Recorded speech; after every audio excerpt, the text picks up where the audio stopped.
¿Qué ha habido, gente? ¿Cómo están? Bienvenidos de vuelta a esta bonita sección de mes. Es una sección que disfruto mucho. Ahora vamos a variarle un poquito. Vamos a abrir una cerveza para poder platicar con ustedes de mejor manera. Saludo en casa, saludo a los que están tomando, a los que no están tomando. Pero bueno, el día de hoy tenemos el regreso de esta sección mensual. Es una sección que honestamente ya le ha agarrado mucho cariño y sé que algunos de ustedes también. Obviamente hay gente que no les de su agrado 100% esta sección, pero para la mayoría silenciosa, para aquellos que están mes a mes comentando y sintonizando esta sección.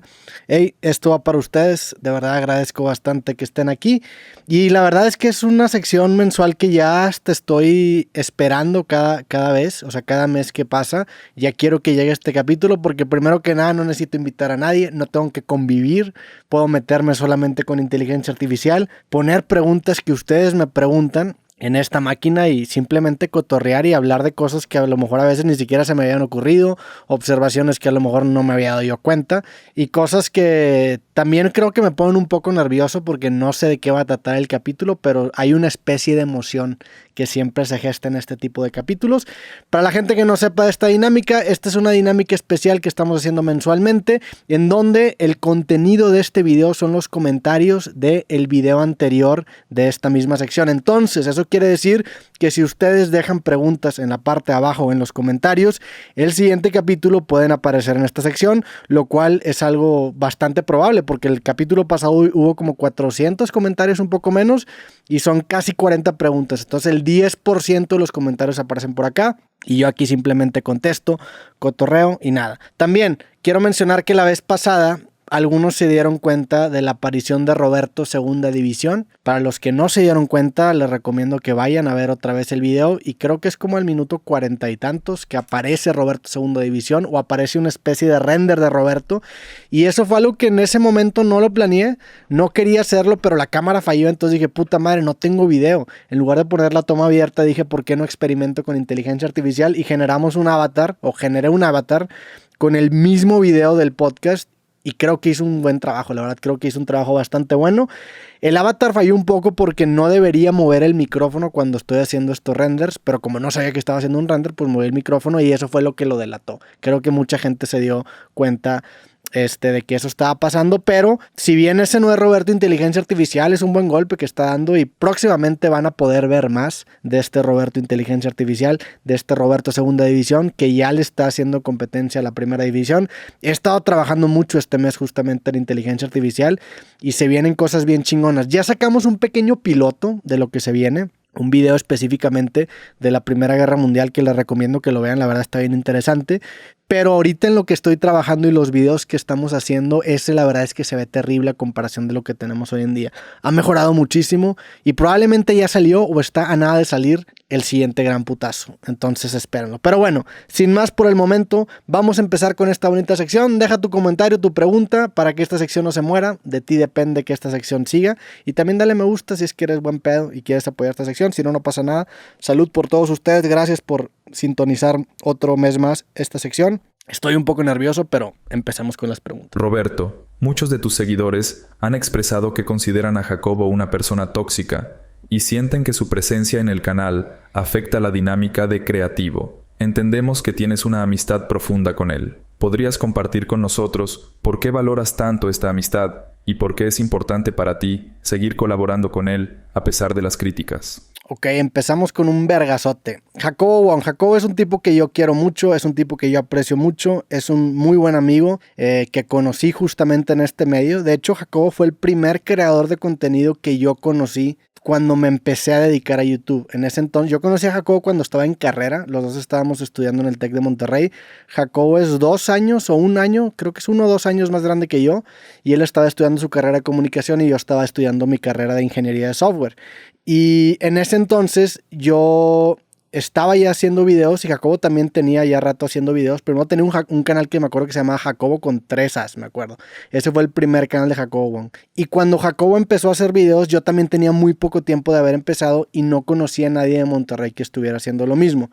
Yo me acuerdo que me topo a Jacobo y dije, este vato habla muy parecido a mí, o sea, este güey tiene que ser de Monterrey. Y ya viendo ciertos videos de dónde grababa, me empiezo a dar cuenta que incluso vivíamos muy cerca, ¿no? De mi casa de la infancia. Entonces siempre tuve a Jacobo ubicado como el güey de Monterrey, en ese entonces vivía en San Pedro, y siempre lo tuve ubicado como el vato que también hacía videos. Entonces yo dije, seguramente en algún momento me lo voy a topar, ¿no? Porque según yo en sus videos había dicho que estaba en el TEC de Monterrey y sabía que él me conocía. Ahorita les voy a explicar por qué. Entonces me acuerdo que estaba un día caminando en el TEC de Monterrey en la antigua biblioteca, que hoy en día si vas al campus Monterrey es hermoso. La neta es que han hecho un gran trabajo y se ve mucho más cabrón de cómo se veía cuando yo estudiaba. Pero me acuerdo que era como un pasillo techado que cruzaba la biblioteca y conectaba aulas 3, si no me equivoco, con aulas 4 y 7, que eran las otras, y estaba yo yendo a mi clase de alemán, si no me equivoco, y tenía prisa, y en eso que voy corriendo a mi clase de alemán, me para Jacobo y me dice, hey, Roberto, ¿qué pedo? Tú haces videos, ¿verdad? Y esa fue la primera interacción que tuve con Jacobo, y fue la primera persona que conocí yo en el mundo de YouTube, y fuimos de los primeros en Monterrey en empezar, ¿no? Creo que hubo también gente que empezó en Monterrey por esas épocas, pero esa fue la primera persona que yo conocí. Y siempre me trató muy bien, la verdad es que siempre se me hizo un muy buen pedo. En ese entonces Jacobo tenía un canal mucho más posicionado que yo. Yo no había encontrado mi estilo, yo no había encontrado mi audiencia, y Jacobo lo encontró mucho antes que yo. Él tenía un estilo mucho más directo de comunicar, obviamente por su carrera de comunicaciones y porque él es una persona en general mucho más extrovertida, que para él el salto a la cámara fue un salto muy natural porque él estaba estudiando precisamente cómo comunicar. Yo no tenía experiencia comunicando, entonces para mí ese brinco de aparecer en cámara y saber comunicar fue muy, muy difícil y me tardé muchos años. Entonces Jacobo despegó muy rápido y la neta es que hacía muy buenos videos. Él contaba historias, obviamente a veces historias que eran inventadas o le metía ahí mucha crema a los tacos, pero hacía muy buenos videos. Entonces desde ahí empecé a conocer a Jacobo y siempre me trató muy chido, o sea, a diferencia de otros youtubers que a lo mejor pueden existir, que tienen muchos números y que se crecían mucho, Jacobo la neta es que no, siempre me trató a toda madre, siempre fue bien alivianado y eso siempre lo aprecié, la neta, desde el día uno que lo conocí. Después Jacobo empieza a crecer, saca su canal Jacobo Wong y yo me acuerdo que el vato me recomienda, o sea, quizá algunos de ustedes no sepan, pero mucho antes de Creativo, mucho antes de cosas, mucho antes de que quizá hayan visto alguno de estos videos, Jacobo me recomienda en uno de sus videos donde él publica. No estoy seguro si hacía noticias diarias como hoy, pero sí subía como unos 2-3 videos a la semana y me recomienda y me llega mucha gente. Y en ese entonces, como yo no estaba muy seguro si quería ser youtuber o no, honestamente no estaba muy seguro, me estaba tomando la carrera de youtuber como algo muy experimental, no lo compartía, muchos de mis amigos no sabían, mis papás no sabían, entonces en ese entonces como que estaba en un limbo entre realmente querer dedicarme a esto, ¿no? Entonces Jacobo me recomienda y me acuerdo que mi primera acción fue, ¿sabes qué? A la chingada, voy a poner en privado muchos videos porque ni siquiera estoy seguro que quiero recibir mucha atención. Y me acuerdo que me dio mucho coraje el siguiente día porque dije, qué pendejo, la neta desaproveché este empuje que me estaba dando este güey, que en ese entonces tenía mucho más suscriptores que yo, y estamos hablando también de una época en YouTube muy diferente, o sea, quizá algunos de ustedes no se acuerden, pero antes existía un ranking de canales de YouTube y yo me acuerdo que para estar en el top, no sé, en el top 10 probablemente tenías que tener unos 20,000, 30,000 suscriptores y con eso eras de los top 10 canales de México en ese entonces, ¿no? Entonces en ese entonces quizá Jacobo a lo mejor tenía unos 10,000, 12,000 suscriptores, yo tenía como 2,000, 3,000 y era una diferencia considerable, entonces siempre lo aprecié. Pasa el tiempo y la neta es que tuvimos siempre un buen cotorreo y eventualmente llegamos al podcast Cosas, que el podcast Cosas se dio porque yo lo invito a Creativo. De hecho yo lo invito a Creativo a uno de los primeros capítulos, cuando a mí se me ocurre lanzar el podcast Creativo, de esa primera camada de invitados que fueron 3 o 4 que invité, Jacobo estaba ahí presente. Entonces Jacobo le cae, grabamos un podcast y sale muy bien y el podcast le va bastante bien. Y siempre me gustó la manera en la que yo me desenvolvía con Jacobo, porque creo que es un contraste muy interesante de personalidades. Y creo que abordando tu pregunta, creo que eso es lo que genera muchas críticas, que a lo mejor están acostumbrados a un cierto estilo de persona, quizá más callado, más tímido, más introvertido, y una persona que no es así choca mucho. Sin embargo, creo que desde el punto de vista del entretenimiento eso es lo mejor que te puede pasar. A mí me ha hecho muchísimo crecer esa interacción con Jacobo y desde el podcast cómo se puede ver. Entonces para mí es un proceso de estar también estirando la liga, comunicando de distintas maneras y no quedándome en un mismo estilo o en una misma caja. Y para mí eso representa esta relación estrictamente en cuestión laboral con Jacobo Wong. Un reto en el sentido de que de cierta manera es comunicar con otra persona distinta, con un estilo distinto Y eso para mí lo vuelve bastante interesante. Ese capítulo creativo le fue muy bien. Después lo vuelvo a invitar como unos 3 años después, yo creo. Y en ese entonces yo ya estaba abandonando YouTube. En ese entonces ya estaba subiendo muy pocos contenidos. Había abandonado prácticamente la carrera de YouTube. Subía solamente creativos cuando se me hinchaba. Y en esa época le cae Jacobo. Y yo estaba pensando en volver a ser creativo. Yo había abierto una agencia de contenido y era director creativo. Y tenía muchas ideas que quería implementar en ese podcast. Sin embargo, pues es un pedo tener un podcast de invitados. Quizá a lo mejor no parezca, pero sí es un pedo tener un podcast de invitados. Hoy en día ya tengo distintos formatos que me hacen o que me permiten que no todos mis capítulos sean con invitados, lo cual a mí me aligera bastante la carga y me vuelve este proyecto mucho más disfrutable, como este formato, como el tren, como los capítulos de Mateus, como los de Héctor, por ejemplo. Ese tipo de formatos a mí me brindan un descanso, porque tener un podcast con invitados es un pedo, porque no puede ser repetitivo, porque tienes que estar empatando agendas, tienes que estar buscando gente interesante y eventualmente la gente se acaba, ¿no? Entonces en ese entonces no sabía cómo iba a volver con creativo y no sabía cómo iba a conseguir a tantos invitados, porque otra vez esa época YouTube todavía no estaba tan desarrollada y mucho menos en Monterrey. Entonces Jacobo me propone hacer un podcast, dice, oye, ¿por qué no hacemos un podcast? Y se nos ocurre la idea del podcast Cosas. Esto pasó en una peda que me lo topo en diciembre. Yo andaba hasta la madre, le doy una nalgada a Jacobo, que iba pasando y ya como que cotorreamos y me dice, oye, salió muy bien creativo, deberíamos hacer un podcast. Y yo le dije, no digas más, yo jalo. O sea, justamente es lo que estaba buscando, una excusa para poder hacer un formato consistente. Y esto fue finales de año, la siguiente semana nos juntamos, grabamos el piloto, ese piloto no salió, pero otra vez nos volvimos a juntar varios días después y en enero del 2020 es donde lanzamos el podcast Cosas. Y tú puedes ver el podcast Cosas y puedes ver una evolución tanto de Jacobo como yo a la hora de desenvolvernos en este formato. Y eso es algo que valoro un chingo. También en ese momento yo di un brinco económico muy fuerte en el sentido de que le invertí bastante equipo, o le invertí, bastante dinero en comprar equipo. Antes del podcast Cosas yo grababa con GoPros y esas GoPros eran GoPros viejitas, no se veía muy bien. Y eso para mí fue la excusa de decir, a la chingada, voy a grabar 50 capítulos, aquí vale la pena meterle lana al estudio porque como quiera también quiero regresar creativo. Y para mí esa temporada 1 del podcast Cosas fue una de las mejores temporadas, de las mejores cosas que he hecho. Experimentamos inclusive con storytelling, con distintos villanos, metimos una piedra ahí que era como un villano y fue algo bien chingón. Después el podcast obviamente se empieza a volver repetitivo, grabar tantas semanas seguidas que una persona eventualmente caes en un ciclo y te acabas desesperando y te ciclas.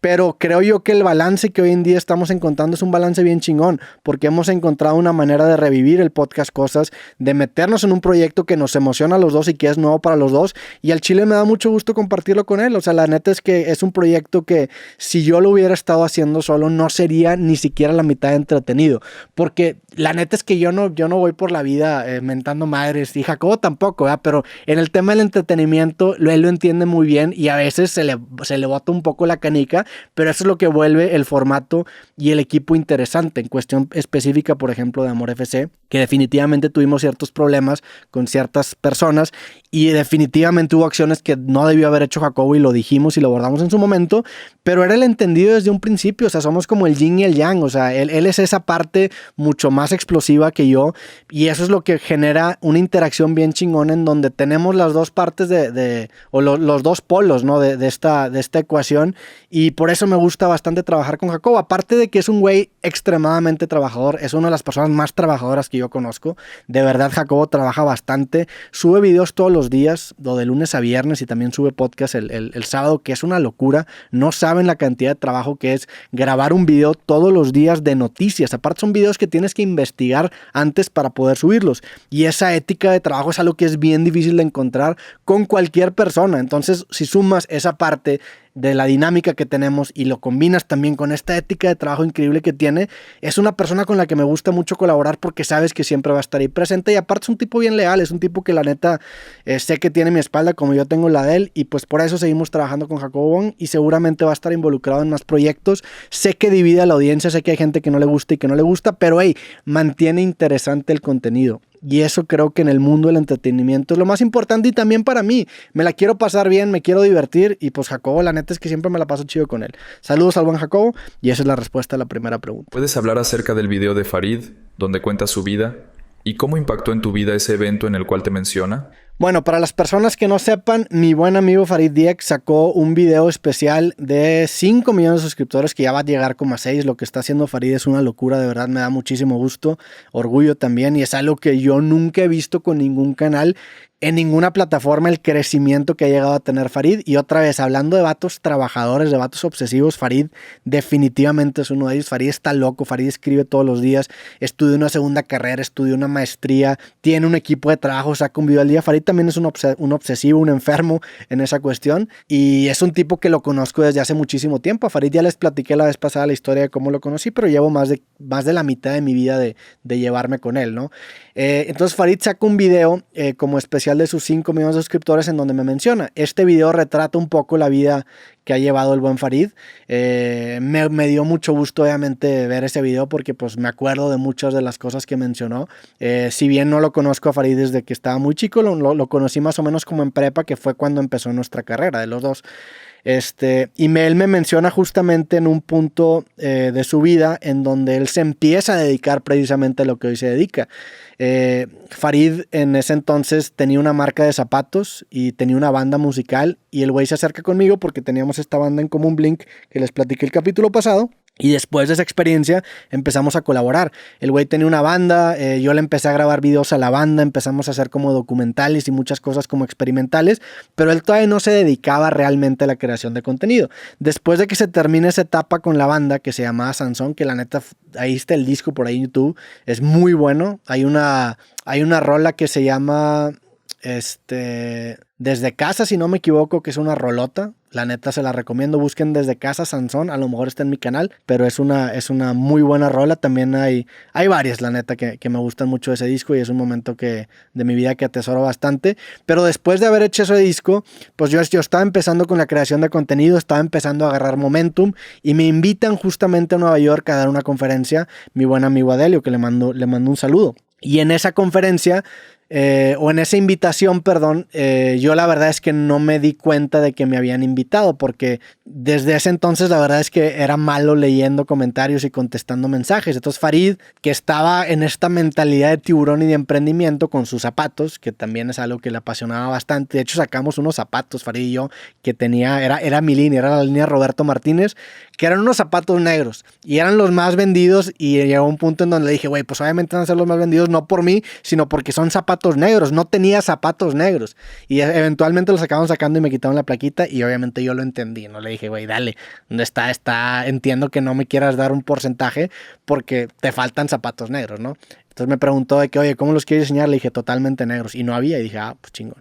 Pero bueno, lo que iba es que estaba en ese momento de mentalidad de tiburón, porque la neta es que tener un negocio es bien complicado. Y en ese entonces yo me acuerdo estar platicando con Farid y apenas daban las cosas. O sea, era casi estar viviendo al día como todo emprendimiento en un principio, ¿no? Entonces, estaba en esa mentalidad de tiburón. Y yo no sé si yo le dije o le comenté de que, oye, pues es que yo de repente me invitan a conferencias, pero como, pues la verdad es que no me gusta tanto el estar interactuando, contestando. Entonces el vato empieza a contestar y empieza a interactuar. Y pasa este fenómeno bien curioso en donde la gente empieza a contactar a Farid para contactarme a mí. Que luego está curioso porque ahora pasa al revés. Y creo que han sido ciertas modas en donde hubo un tiempo que a mí me contactaban para contactar a Farid, lo cual se me hace bien chingón. O sea, honestamente ha sido como una carrera en donde los dos hemos estado así, y pues disfrutarla con uno de mis mejores amigos, pues algo bien chingón. Entonces en ese momento me contacta esta persona para invitarme a Nueva York. Yo no le contesto, pero Farid le contesta, y Farid aprovecha también para contarle sobre su negocio, sobre lo que estaba haciendo, que ya había hecho eso antes, o creo que fue la primera vez que lo hizo. Total, nos acaban invitando a los dos. Farid en ese entonces también estaba empezando a dar conferencias, más que nada sobre el tema social, porque él tenía unos zapatos que tenían una suela de llanta, o sea, reciclaban llantas y hacían zapatos, lo cual estaba bien chingón. Entonces nos vamos los dos a Nueva York a dar la conferencia en un evento, la neta, bastante chiquito, pero la pasamos increíble, nos trataron increíble, y creo que para los dos fue una experiencia que nos cambió bastante. Y algo que movió mucho a Farid en ese viaje fue la manera en la que tratamos con esta persona que nos invitó, que era muy fan de mi contenido, ¿no? Y como que Farid regresa en ese entonces, y también yo obviamente empujándolo de que, oye, porque me acuerdo de ver su conferencia y que lo había dado bien chingón, le decía, oye, güey, empieza a hacer eso que estás diciendo video y empieza a comunicar y empieza a hacer un canal, o sea, creo que eso te puede llevar tu proyecto al siguiente nivel. Regresa Farid de ese viaje a Nueva York y empieza su página de Facebook, y ahí es en donde la empieza a reventar, y ese fue el principio del camino que hoy en día está recorriendo Farid, que la ha estado rompiendo, perdón, en un nivel bien cabrón.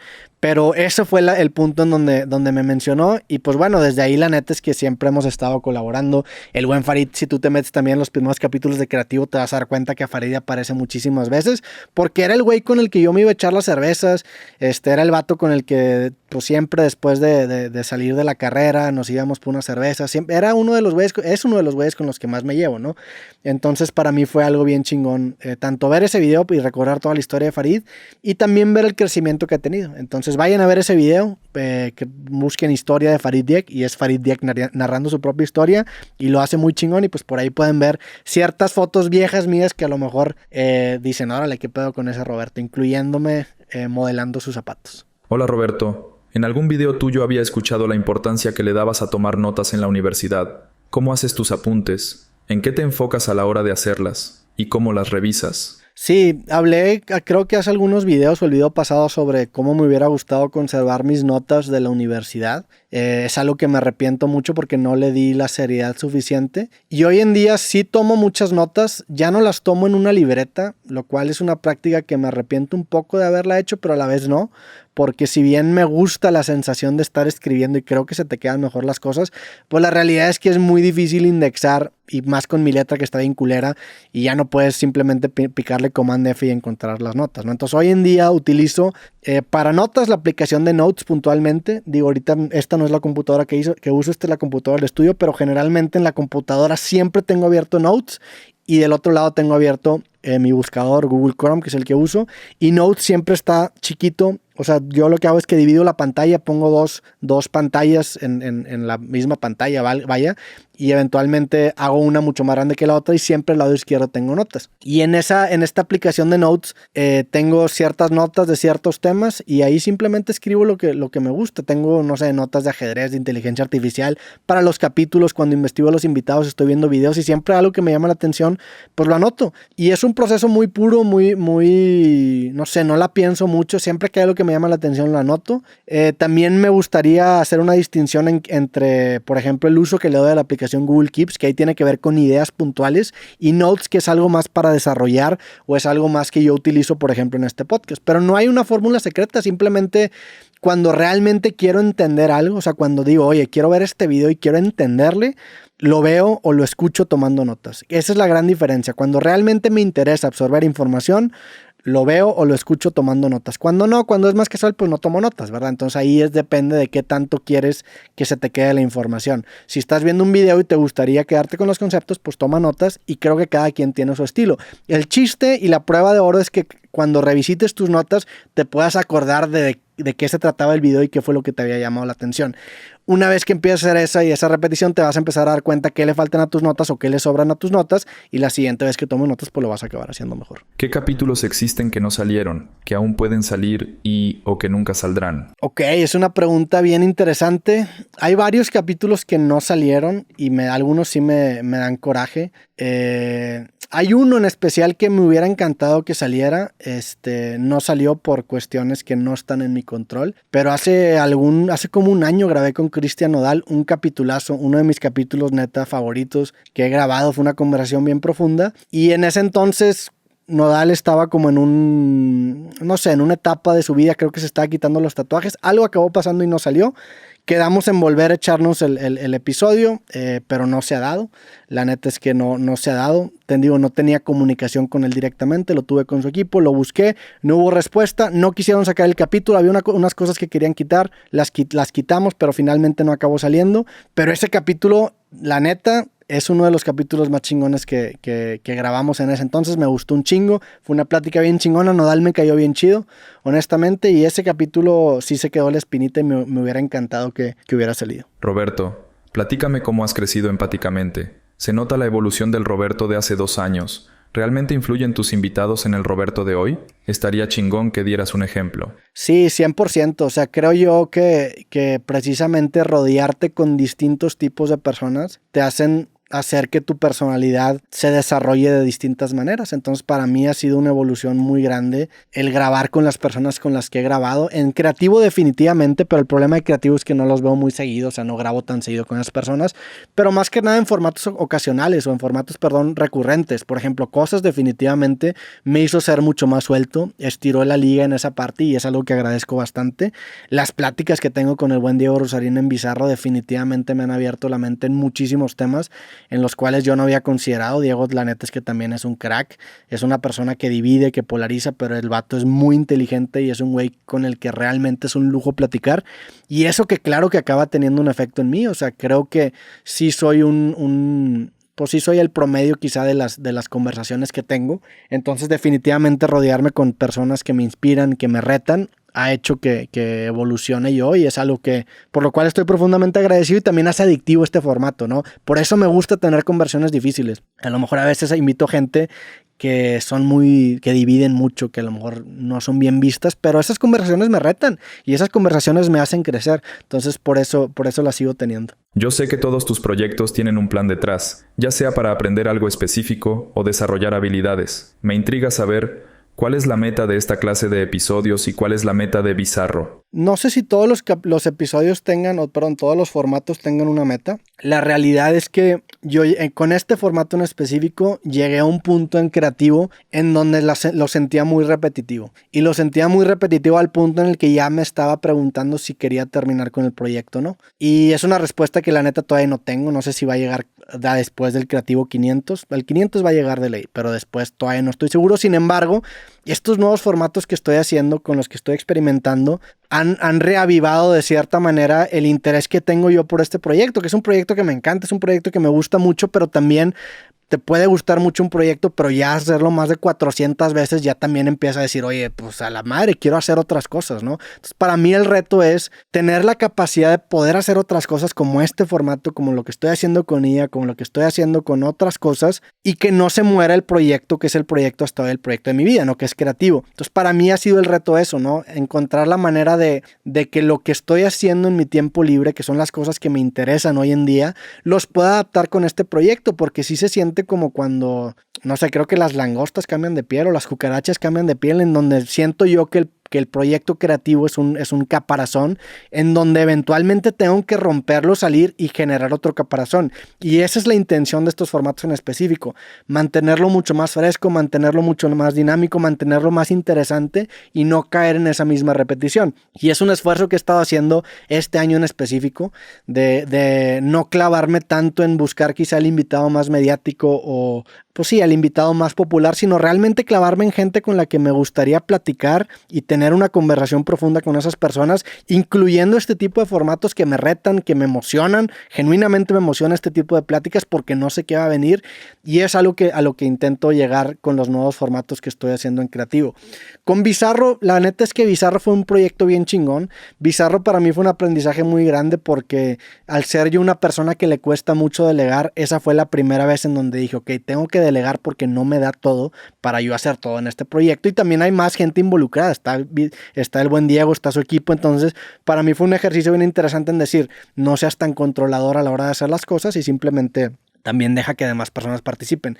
El proyecto puntual de Bizarro fue un proyecto que empezó el buen Diego Rusarín, y de hecho me acuerdo la primera vez que mencionó este proyecto, estábamos en el set de grabación de un show, que un show es otro programa que tenemos, que se pueden meter a mi canal de YouTube, y ahí está la lista de reproducción, que lo grabamos más o menos como en el 2020, 2019, no, 2021 yo creo, 2021, 2022, por ahí. Y estábamos en el set de grabación y Diego me llega con la idea de este show. En un principio el show se iba a llamar El Feed, y lo que queríamos hacer era simular que estuviéramos navegando el feed de nuestro celular y viendo distintas noticias, y eventualmente el concepto empieza a evolucionar, empieza a cambiar y finalmente se convierte en lo que hoy en día es Bizarro. Entonces la idea fue de Diego. Diego fue el que me invitó al proyecto. Si no fuera por Diego yo no estaría en Bizarro. Y fue un proyecto que él impulsó, que él hizo, yo le metí de mi cuchara, creo que hicimos un híbrido bastante chingón. Y hoy en día es un proyecto que me encanta, me gusta muchísimo participar. Después acabamos metiendo a Héctor también, que fue un acierto gigantesco el tenerlo ahí en Bizarro.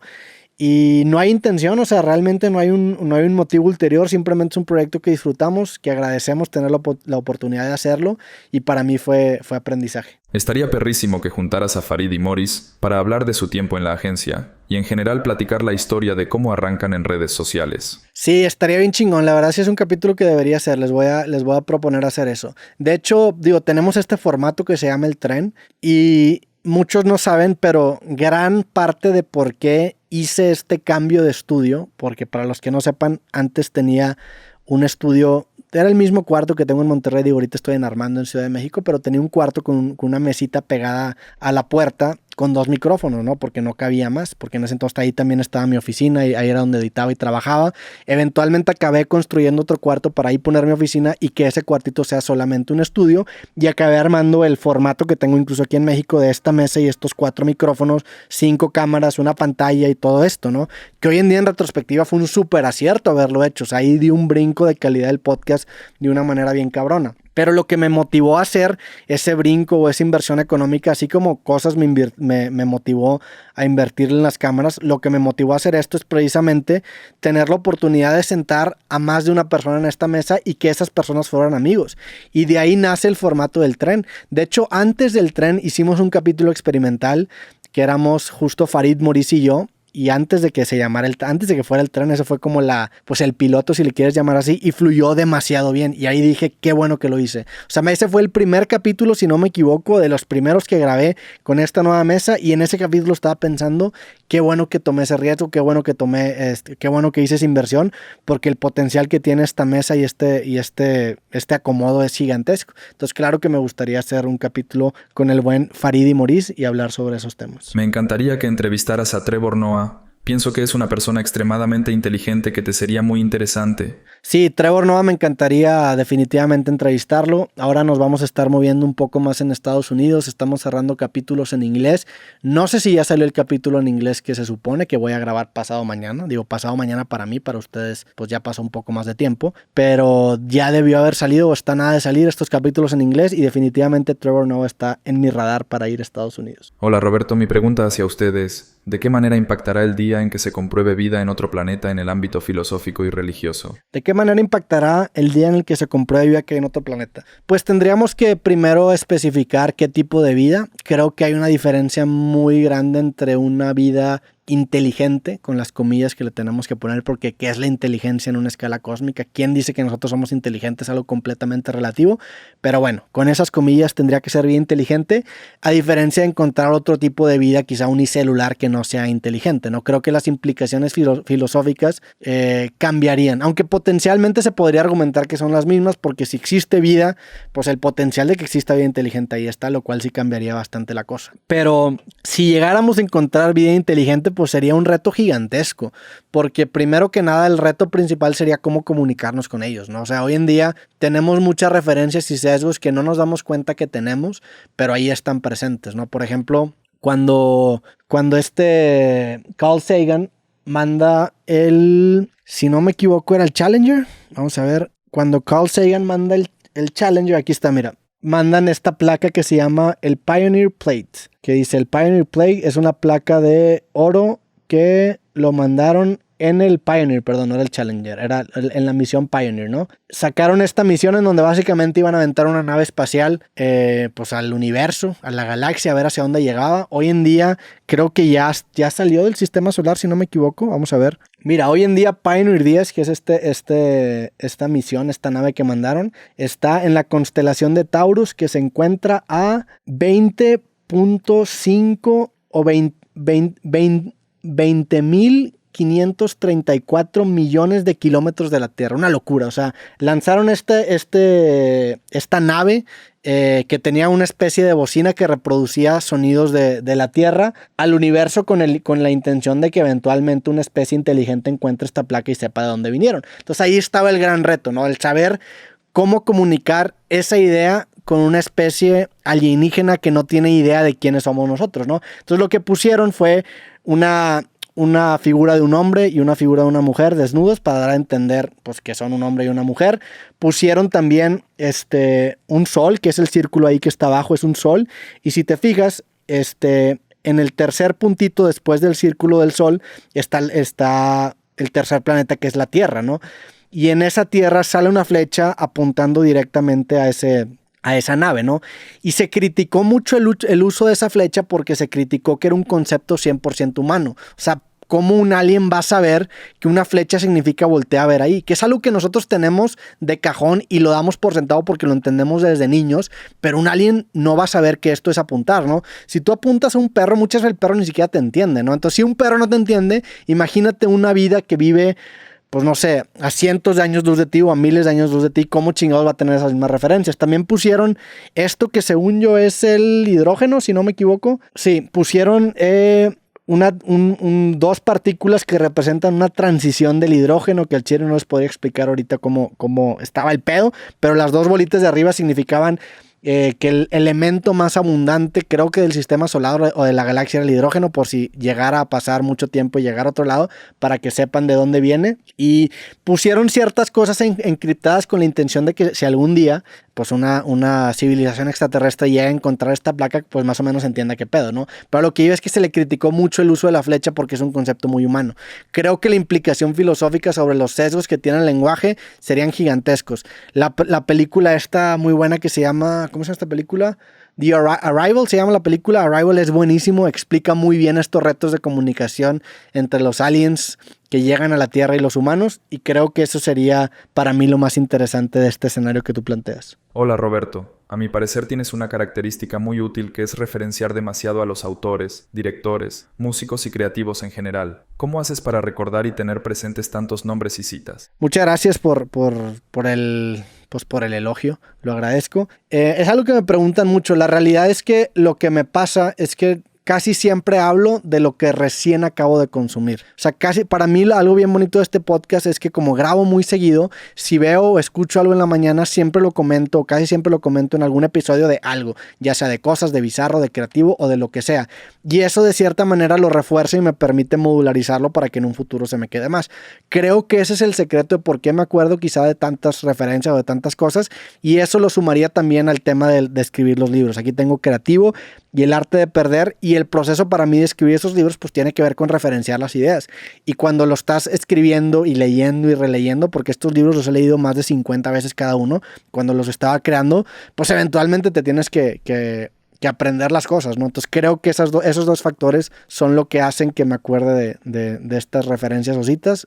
Eso es lo que a mí se me ocurre. Hola Roberto, cuando vuelve Javier Santaolalla, o aparte de él, ¿has invitado a otros divulgadores como Dr. Fisión? Los temas de ciencia son muy interesantes. Me gustaría que hablaras más de esto. Claro, me encantaría que le vuelva a caer el buen Javier Santaolalla. De hecho, lo vi hace relativamente poco en una conferencia en León. Fuimos a desayunar, ahí estaba también el buen Farid y cotorreamos un poco. Me encantaría grabar con Javier Santaolalla. Seguramente cuando coincidamos se armará otro episodio de Creativo, que la neta yo lo disfruto bastante. Tenía entendido que él vivía en México, pero creo que ya se regresó a España, no creo, me comentó que se regresó a España, entonces ahorita está un poco más complicado armar otra parte, pero pues si tiene una vuelta a México, siempre es bienvenido el buen Javier Santaolalla en Creativo. Y el otro que mencionas no lo conozco, lo voy a buscar, pero yo siempre he puesto a invitar divulgadores científicos. Creo que este año he hecho un esfuerzo para hacer un poco el podcast más académico, si lo quieres llamar así, y definitivamente pues un tema que a mí me interesa bastante, ¿no? Hola Roberto. ¿Cómo estás? He consumido tu contenido durante gran parte de mi adolescencia y mi ahora adultez, y hoy más que nunca, admiro no solo tu trabajo sino también a tu persona. ¿Cuáles crees que son las mejores maneras de cultivar la intelectualidad y seguir aprendiendo? Muchas gracias, carnal, de verdad aprecio mucho tus palabras. Pues para mí es un honor que me hayas seguido tanto tiempo. Se me hace a veces bien loco como reflexionar pues la cantidad de años que llevo ya haciendo esto, como que no se siente que ha pasado tanto tiempo, pero después empiezas a analizar. Digo, mi primer video en YouTube lo subí en el 2007, que no es un video que se puede rastrear al tipo de contenido que yo hoy en día hago, pero los videos de noticias los empecé a subir como en el 2010, que ya fue hace 14 años. Entonces a veces me olvida que han pasado 14 años y que las personas que en ese entonces tenían, no sé, 12, 13 años, hoy en día tienen 27 años, 26 años, y para mí es una locura a veces acordarme de eso, entonces lo aprecio bastante. Sobre tu pregunta de la intelectualidad, pues yo creo que mantenerte curioso, o sea, para mí eso ha sido lo más importante, y creo que en este formato de podcast también se vuelve muy esencial. el mantenerte curioso, el no intentar mantener una fachada de que sabes todo, de que eres más listo que todo, sino que simplemente aceptar cuando no sabes algo y usar esa excusa o no excusa, sino usar esa palabra de no sé para precisamente llevarte a caminos que te hagan crecer intelectualmente.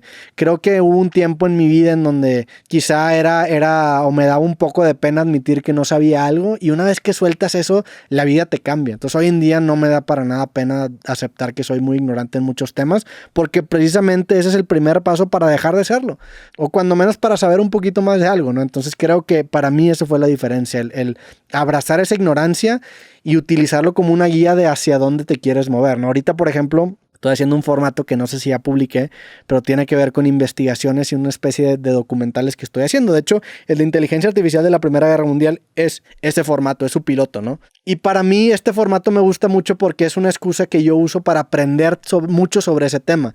Este formato, si bien parece que lo hizo inteligencia artificial, la realidad es que yo sí estoy monitoreando el guión, monitoreando lo que se dice y aprendo sobre lo que se está planteando, ¿no? O sea, sobre lo que se está contando. Entonces, encontrar estos formatos que me permitan estar constantemente aprendiendo es, creo yo, lo que me ha hecho crecer, y para mí ha sido un proceso muy bonito, creativo, el estar documentando esos pasos y ese aprendizaje. Roberto, del futuro, ¿cómo puedo mejorar mis finanzas y saber en qué invertir? Bueno, yo la verdad no me siento con la capacidad de darte consejos puntuales. Yo te puedo decir lo que yo estoy haciendo, y a mí no me gusta estarme metiendo mucho en cuestión de investigaciones. Entonces yo te recomiendo que compres index funds, que son lo más seguro que yo he podido encontrar y lo que más rendimiento te da.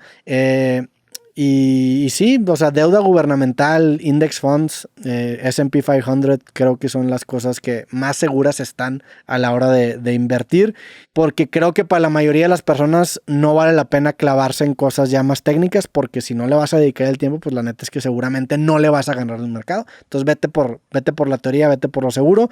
Eso es lo que yo estoy haciendo. No es ningún consejo financiero, porque no quiero yo jactarme de ser un experto, simplemente es lo que yo estoy haciendo. Roberto, ¿para cuándo un creativo con Juan Miguel Zunzunegui? Me encantaría, la verdad, platicar con él. Sí lo conozco, lo he estado siguiendo. Le mandé un mensaje en Instagram, pero tiene desactivados los mensajes, entonces no lo pude contactar. Pero si está escuchando esto, yo puesto para echarnos un podcast, para mí sería un honor. Y vi que fue con conversaciones de Bandido Adrián Marcelo, y he seguido algunos de sus videos, y para mí sería bien chingón platicar sobre historia, ¿no? Roberto, en tu aparición como invitado en el podcast de EDN, mencionaste que estabas tomando clases online de natación. ¿Podrías contarnos cómo fue esa experiencia? ¿Consideras que las clases online fueron efectivas o te encontraste con limitaciones al no ser presenciales? Gran pregunta. Para los que no sepan, estuve en el podcast de Escuela de Nada. Ahí sí se meten a mi canal de YouTube en colaboraciones. Está esa plática, es una plática que disfruté un chingo. Me gustó bastante estar ahí. Hablamos mucho de inteligencia artificial. Fue hace como 6 meses, si no me equivoco, la conversación. Y ahí comenté que estaba tomando un curso de natación en línea, ¿no? No eran clases puntualmente porque no tenía un maestro, sino que es un curso de natación que se llama Total Immersion, que yo terminé el curso, te da distintos drills o distintas actividades que tú tienes que hacer, y creo que son como 20 o 30. Yo me acuerdo que hacía 2 o 3 por sesión de media hora, y me tardé como un mes en terminar todo el curso, un poquito más, como mes y medio, y cuando terminé el curso aprendí a nadar, o sea, aprendí a nadar. A veces es como, y el nadar es un tema que ya había intentado hacerlo antes, pero nunca había podido, pero ese curso la neta es que se mamó. Se llama Total Immersion, es un curso del 90 y tantos. La neta es que no sé dónde comprarlo, no sé cómo conseguirlo. Yo me lo encontré en YouTube. Si buscan Total Immersion en YouTube, hay una página china o japonés que está como en coreano. Yo vi el video ahí y la neta es que aprendí a nadar. Si lo veo en algún momento de mi vida, lo voy a comprar, porque sí estoy muy agradecido con el güey que hizo ese curso. Pero yo aprendí a nadar bien, o sea, obviamente sabía sobrevivir, había aprendido a nadar, pero me refiero a nadar como deporte, y hasta la fecha es algo que disfruto mucho. Nado como 1 o 2 veces por semana, y fue gracias a ese curso. ¿Qué crees que hay después de la muerte? Pues es una pregunta muy extensa, pero para resumírtelo, para ser breve, yo creo que lo que hay antes de la vida. Creo que, no sé, últimamente sí he gravitado mucho a la idea de que creo que somos un organismo gigantesco y formamos parte de un proceso de ese organismo, y creo que nuestra muerte va a servir como una especie de aprendizaje o evolución de ese macroorganismo que es el universo, pero tú como individual o como individuo, perdón, pues no te vas a dar cuenta, o sea, simplemente vas a desvanecer, tu percepción de tu individualidad se va a ir y vas a regresar a ser parte del todo como lo eras antes de haber nacido. Eso es lo que yo creo. ¿Qué prefieres, ser bueno en muchas cosas o ser un experto en una? Creo que es una dicotomía que hoy en día se ha exponenciado, esta idea de ser bueno en muchas cosas, pero no tan bueno, o ser experto en una, ¿no? Y creo que hoy en día la mejor manera de abordarlo, cuando menos la manera en la que yo recomiendo abordarlo desde un punto de vista muy práctico, es encontrar una síntesis entre estas dos ideas y en lugar de ser un especialista o un generalista, sé un generalista especializado. ¿A qué me refiero? Creo que no te tienes que ser especialista en una sola cosa, pero tampoco es necesario que sepas mucho de muchas cosas, sino que tienes que coger 3, 4 habilidades y enfocarte puntualmente en desarrollar esas 4 habilidades. Porque tener esas 4 habilidades te va a permitir alcanzar mercados que si eres solamente un especialista en una cosa, no vas a poder abordar, y creo que esa es la mejor manera de abordar esa cuestión. O sea, puedes ser un experto, por ejemplo, en física o en mecánica cuántica, y si también sabes comunicar, pues vas a combinar esas dos habilidades y te vas a generar una carrera de divulgador que te va a hacer distinguir sobre los demás que también son expertos en ese tema, ¿no? Entonces creo que no tiene que ser una u otra. También lo que te acaba pasando es que conforme vas aprendiendo de más cosas, te acabas haciendo mejor muchas veces en tu especialidad. ¿A qué me refiero? Muchas veces aprender de otras cosas te hace ver con unos lentes distintos a tu aprendizaje previo, y eso te permite realmente concretarlo de una mejor manera. Hay veces en donde a lo mejor te das cuenta de una realización que no te habías dado cuenta de una cosa haciendo otra cosa completamente distinta. Entonces creo que no están peleados. Eso es lo que quiero decir. ¿Has pensado en escribir algo de ficción? ¿O un guión cinematográfico? Sí he pensado. Un guión me encantaría. De hecho, cuando estaba en carrera me metí a una clase de guionismo y escribí un capítulo piloto de una serie. Me gustaría en algún momento darle más cuerda a eso.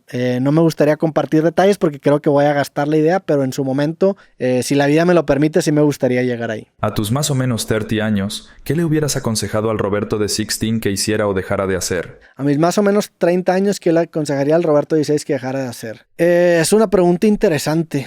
No sé, la verdad es que más que quejas sobre el Roberto de 16 años, sí tengo muchas cosas que agradecerle.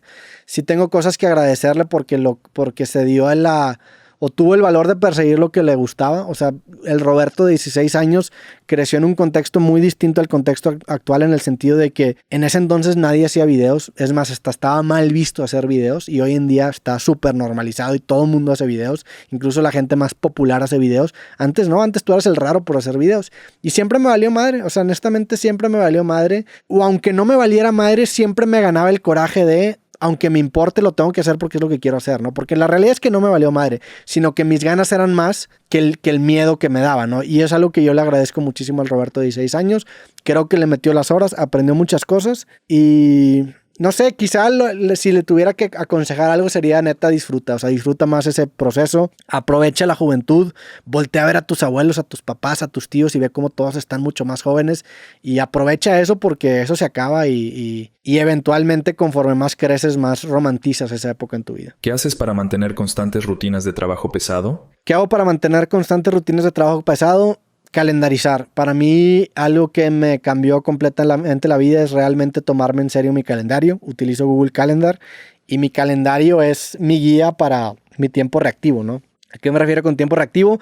Para actividades que dependen de otras personas. Entonces, agendarme cosas con otras personas me obliga a tener que cumplir esas promesas, ¿no? Entonces, desde que empecé a calendarizar mis capítulos, incluso mis sesiones, por ejemplo, o este monólogo que lo empiezo a calendarizar, como que ya me mentaliza, oye, a esa hora tienes que hacer las cosas y también cumplir tu palabra, creo que es importante. Otra cosa que también me ayuda muchísimo es realmente dividir mi tiempo en tiempo proactivo y tiempo reactivo, porque si solamente soy reactivo yo me vuelvo loco. Si solamente estoy haciendo cosas con otra gente o solamente estoy siguiendo un calendario o una agenda, yo me vuelvo loco la chingada. Yo tengo que tener mi tiempo de curiosidad intelectual o de hueva o de ocio, en donde descubra cosas o intereses nuevos para que llegue con frescura al tiempo reactivo, ¿no? Entonces intento balancear muy bien eso. Generalmente cuido mucho mis mañanas para tener ese tiempo proactivo y en la tarde ya soy más reactivo y eso me da como energía. Entonces, eso sería lo que aconsejaría. Me gustaría saber qué posición filosófica tienes respecto al capitalismo y socialismo. ¿En qué estás de acuerdo con Diego, por ejemplo? ¿Y en qué cosas discrepas? Si quieren escuchar una versión más profunda de esta respuesta, vean el último que grabé con Diego Rusarín, que se me hizo un capitulazo en donde Diego responde un poco de las críticas que tuvo por platicar con Nicolás Maduro, pero que también él desarrolla su postura filosófica, y es una postura bien interesante en la que te empiezas a dar cuenta de que creo que Diego y yo tenemos mucho en común, pero sí yo cuando menos me diferencio de él en ciertas cosas puntuales.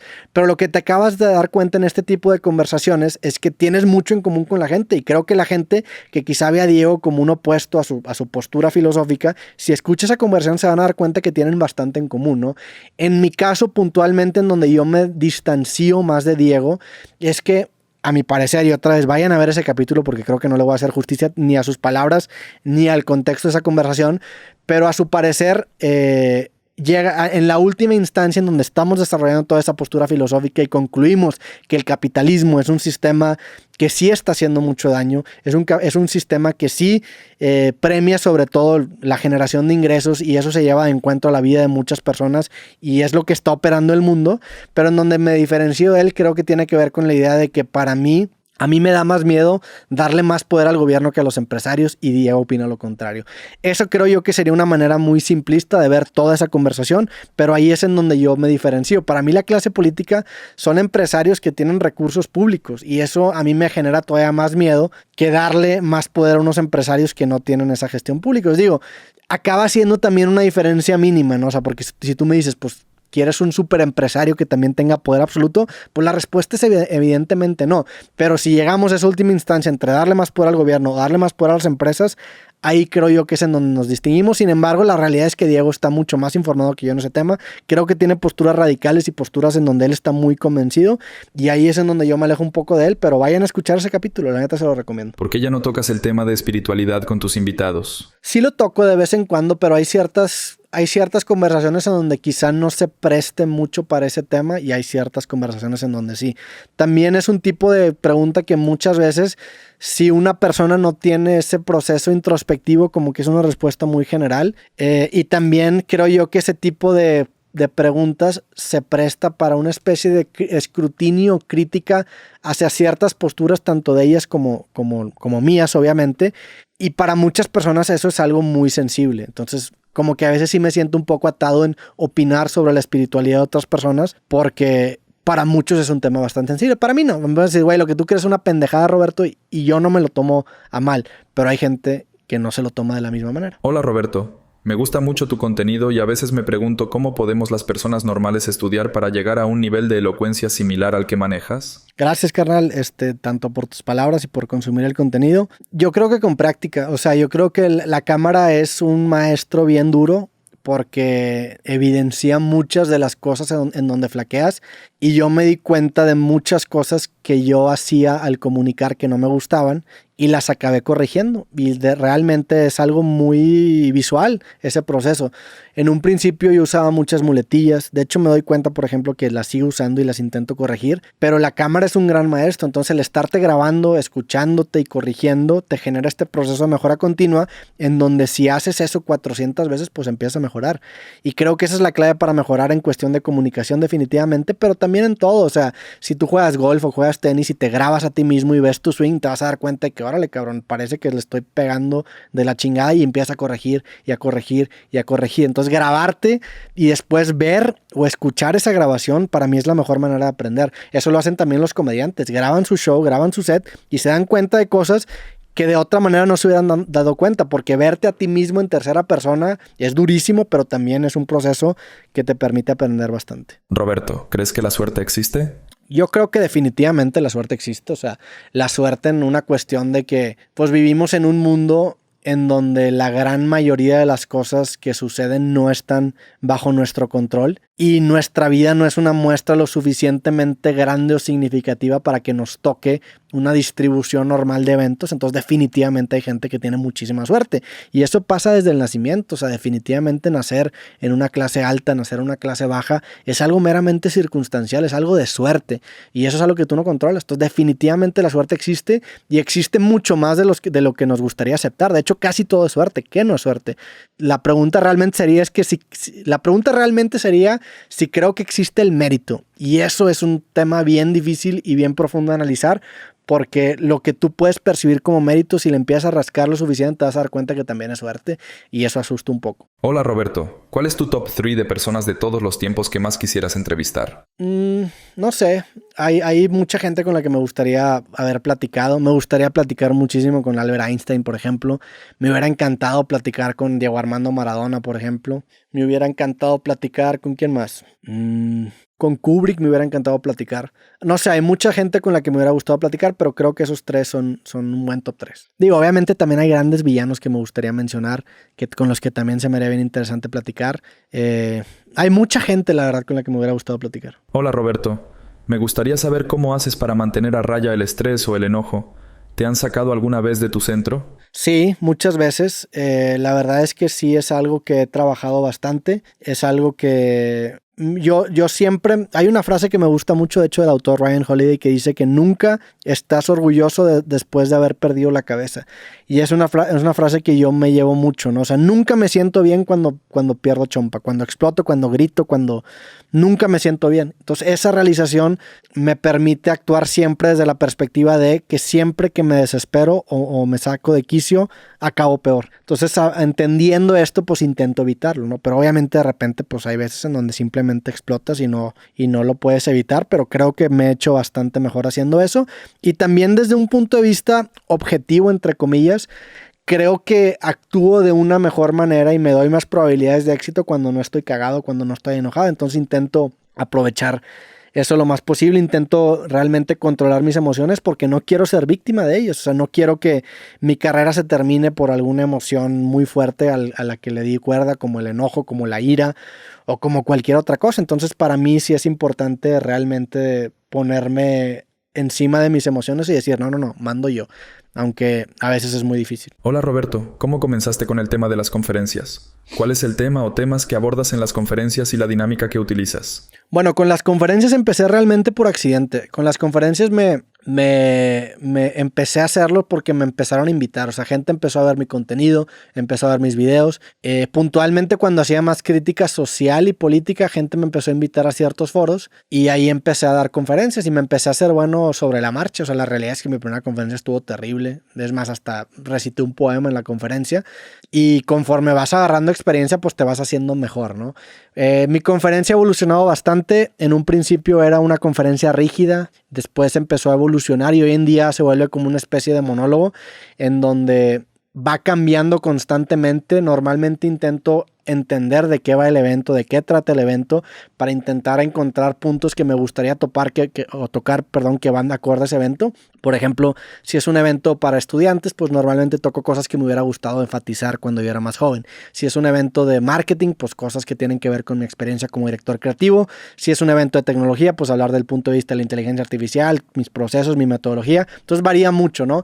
Y hoy en día el formato que tengo me gusta bastante porque empiezo con un monólogo sobre esos puntos que van acorde con el evento y después hago una dinámica bien chingona de preguntas y respuestas con la gente y se genera como esta especie de podcast en vivo, pero fue algo que empezó por accidente. O sea, fue algo que honestamente no planeé, simplemente me empezaron a invitar, también empecé a cobrar y en ese entonces vivía de las conferencias. Empiezo obviamente cobrando muy poco, pero vivía de las conferencias y para mí fue un parote porque pues monetizar en YouTube es difícil y para mí las conferencias en hace como unos 6 años eran una principal fuente de ingresos. Hola Roberto, ¿cómo impactará la IA a la creatividad humana en los próximos 10 años? ¿Ves a las IA como una herramienta que potencie nuestra creatividad o como una posible amenaza a nuestra originalidad y empleo en las industrias creativas? A mí me gustaría pensar que nos va a beneficiar. A mí me gustaría pensar que lo que hoy en día se entiende como creatividad va a evolucionar en algo completamente distinto, ¿no? Hoy la capacidad que tiene una sola persona para hacer cosas es muchísimo mayor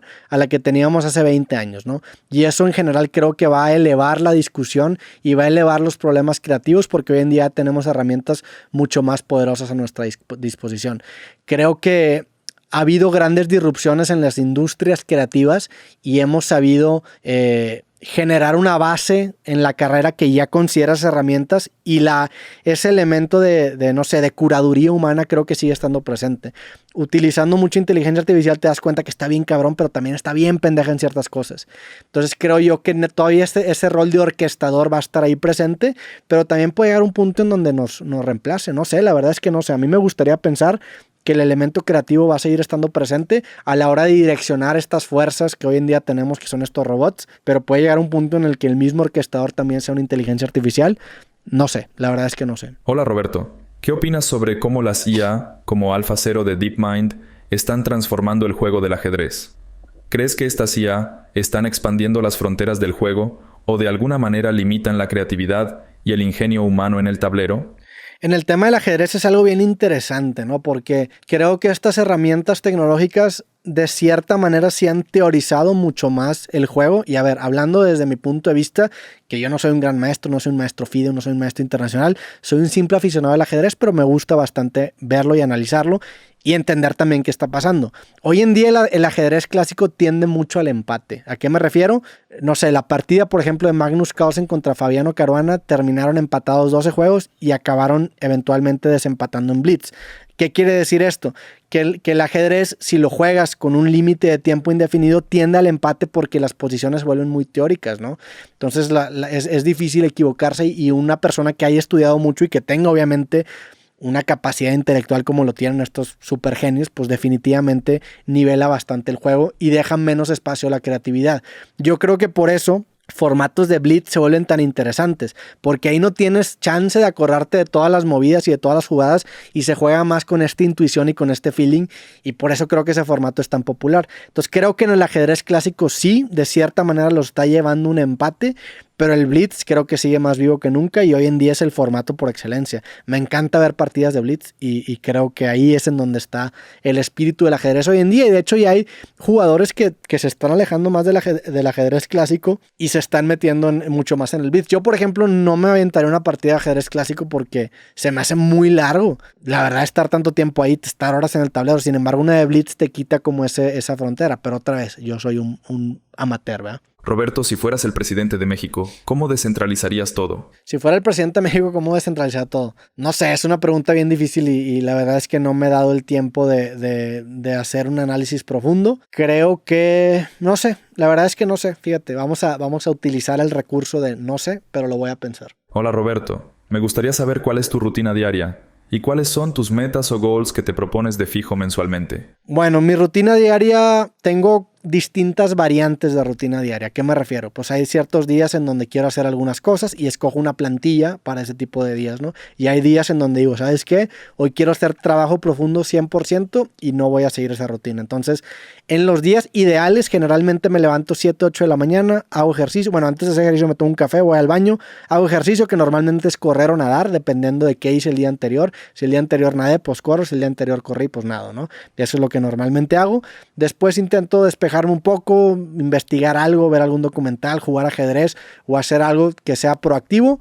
Y una vez que se termine esa mañana, como, y luego generalmente agendo creativos en la tarde, como a las 5 o 6 de la tarde me gusta agendar un creativo, platico con las personas y eventualmente cuando se termina la plática ceno, me voy a dormir, veo alguna película, alguna serie y el siguiente día lo repito. Pero también hay días en donde, por ejemplo, cuando estoy programando, se digo a la chingada, me voy a levantar y todo el día voy a estar en la computadora y me permito también tener ese tipo de días. Creo que hay ciertos tipos de descubrimientos o momentos eureka que solamente están reservados para las personas que trabajan grandes bloques de tiempo y a veces entendimiento del gran panorama del problema solamente te lo dan esos días en donde estoy 8, 10 horas o hasta más en la computadora programando o haciendo algo muy técnico y también disfruto mucho esos días. Y también hay días en donde tengo que descansar, hay días en donde simplemente juego, hago ejercicio. Y dependiendo de la carga de trabajo, de mis pendientes que tengo, voy acomodando esos días. Lo que sí tengo que sacar mes a mes son mis capítulos de creativo, que los tengo que hacer, mis capítulos de Bizarro, que los tengo que hacer, mis monólogos, mi newsletter de martes creativo. Eso de cierta manera me genera una estructura, pero una vez que cumplo con eso, que a veces lo que hago es que me aviento 1 o 2 semanas de puro grabar para poder tener tiempo libre.